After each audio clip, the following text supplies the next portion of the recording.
Magandang araw po, welcome po sa aking channel, Log9 TV. Nandito po tayo ngayon sa Cuenca, Batangas kung saan meron po tayong bagong video presentation. Isang residential farm property na may lot area na 3,200 square meters. Ito po'y titulado kaya wala po kayong maging problema sa documentation o sa transfer ng title. Dito po sa loob ng property ay meron pong farmhouse at kubo. Meron din pong mga fruit-bearing trees gaya ng nyog, saging, langka, lansones at marami pa pong iba. Napakatahimik po ng lugar, sariwang hangin at malamig po ang klima. Mula po sa highway, ito po'y walking distance lang. Kaya accessible din po ito ng public transportation.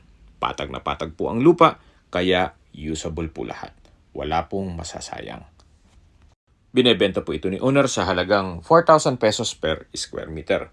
Ang full video po ay mapapanood nyo sa aking YouTube channel na Log9 TV Official. Maraming salamat po.